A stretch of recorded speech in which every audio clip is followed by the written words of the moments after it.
Regardless of whether the Apollo moon landing was faked or not, an interesting photograph hangs on the wall of the Sanctuary of the Scottish Rite Masons in Washington, D.C.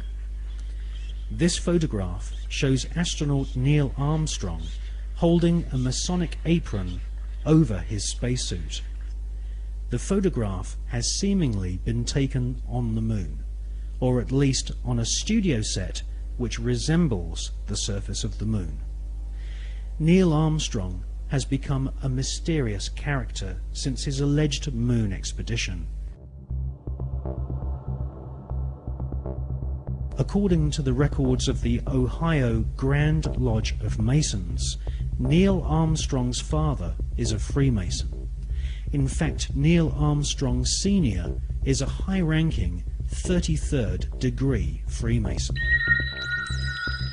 Neil Armstrong's co-pilot, the second man to have allegedly walked on the moon, was Buzz Aldrin.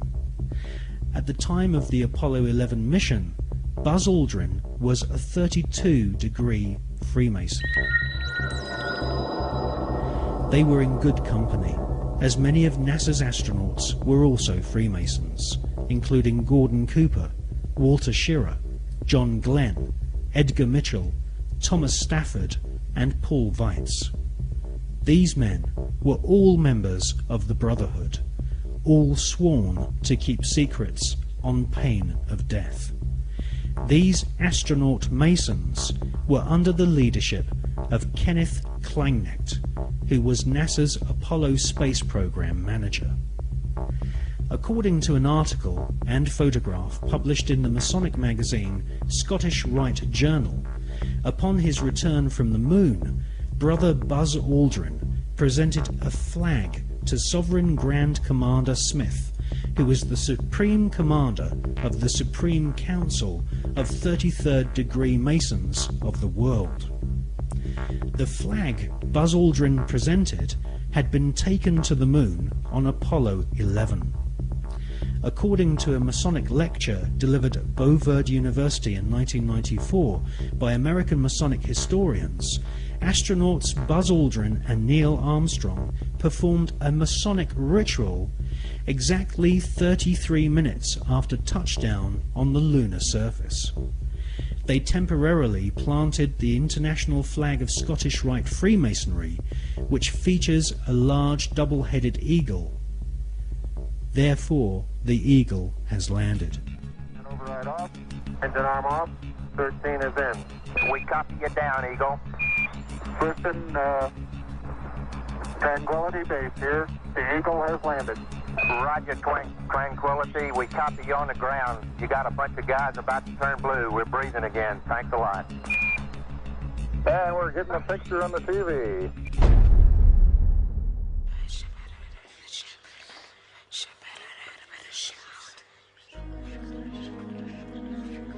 The short Masonic ritual Armstrong and Aldrin allegedly performed declared the celestial body of the moon to be the property of the Masonic God. Who is the Masonic God?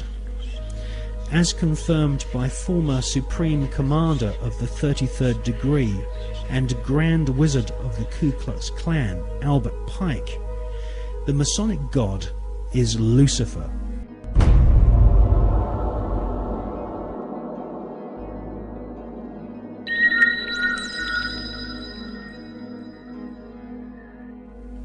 The name of NASA's space program, Apollo, according to the Holy Bible, is actually an alternative word for the devil. We can see this in the Bible as the word Apollyon. Apollyon appears as the name of Satan in the original texts of the New Testament Gospels.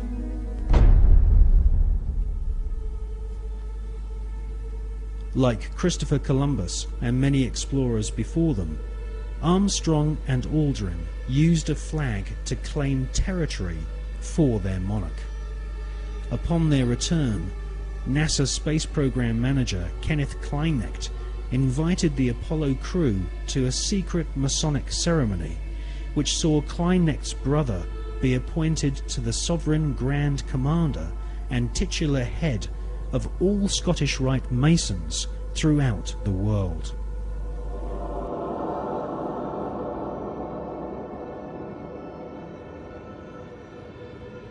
Once you learn the occult significance of words such as Apollo, Columbia, and Atlantis, you will realize that the occultically inspired murdering Nazis who developed NASA's space program have used names which are part of ritual, magic, and the occult. Hawati en tawi, tem jafar kau, ta pen mawf, mu f, ta f, sem f, menemenet f nebet, hayet nebet, henenet nebet, jedefuet f, awet f, haset, semawu em sanuet.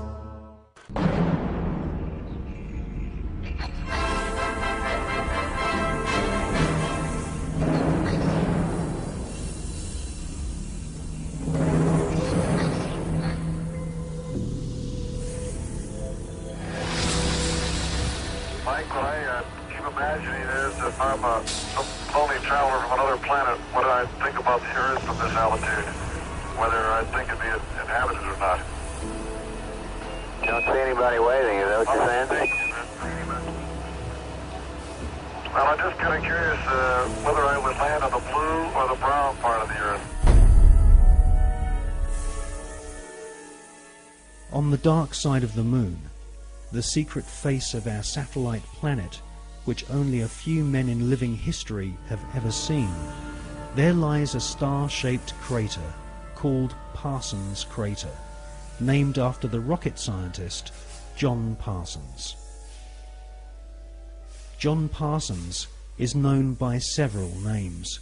He was born under the name Marvel Whiteside Parsons and soon became involved in the occult. Charles Taze Russell, who invented the Jehovah's Witness movement in America, predicted that the beginning of the end of the world would commence on October 2nd, 1914. On this very day, rocket scientist John Parsons, better known in occult circles as Jack Parsons, was born. A brilliant rocket engineer, Parsons soon entered into correspondence with SS Nazi officer Werner von Braun, and by the age of 13 had begun summoning evil spirits and demons using magical rituals which Parsons had learnt from British occultist Aleister Crowley. Aleister Crowley styled himself as the Beast, and Jack Parsons referred to Aleister Crowley as his father.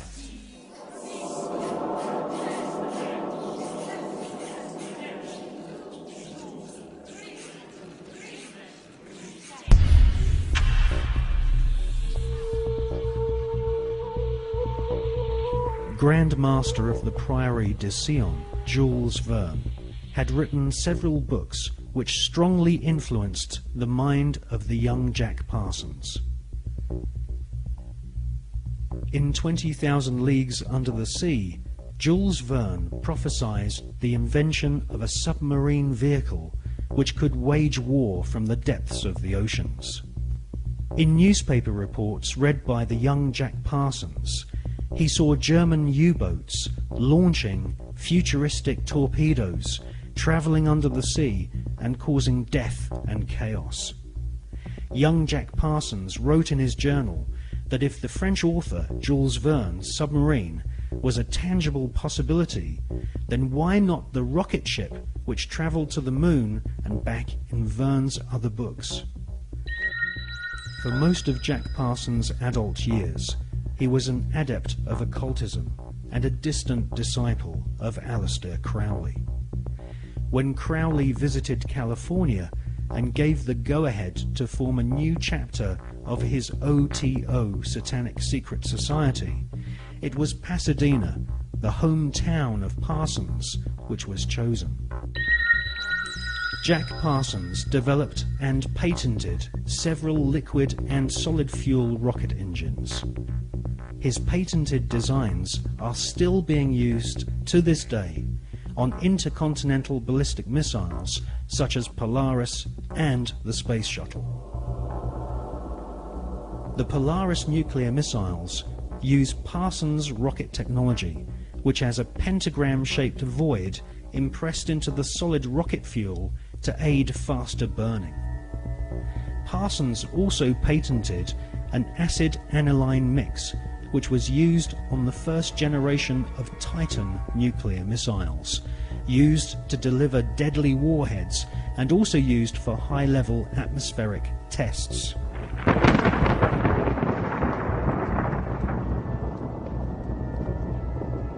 Coincidentally, Jack Parsons' occult mentor, the British beast Aleister Crowley, used to often call himself the nickname Titan.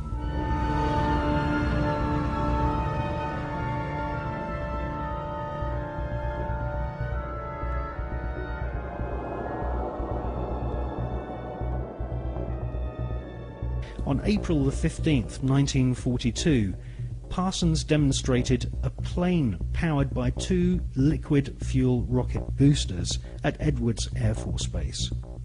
The test was witnessed by Alfred Ledding, who fronted the US military's Project Sign, which investigated UFOs and helped cover up the phenomenon for decades.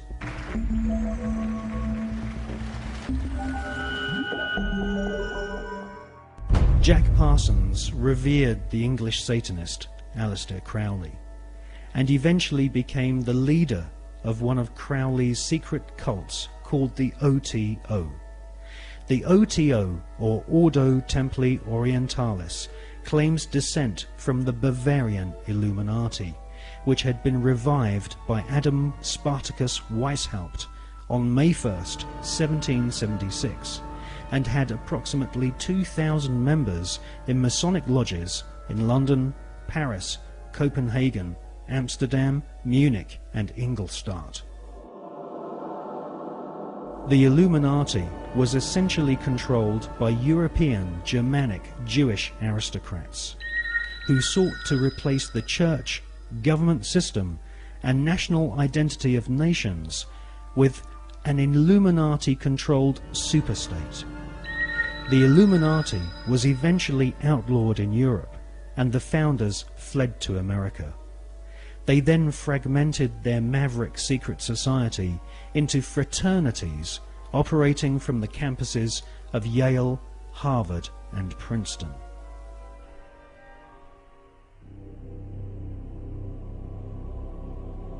From his pulpit in Brooklyn, New York, charlatan priest Charles Taze Russell prophesied that from October the 2nd, 1914, the beginning of the end of humanity would commence, with the emergence of the Antichrist and Babylon the Great, as foretold in the Bible's Book of Revelation. Jack Parsons, born on that prophetic day, would later attempt to invoke the incarnation of Babylon and also sign an oath stating that he was indeed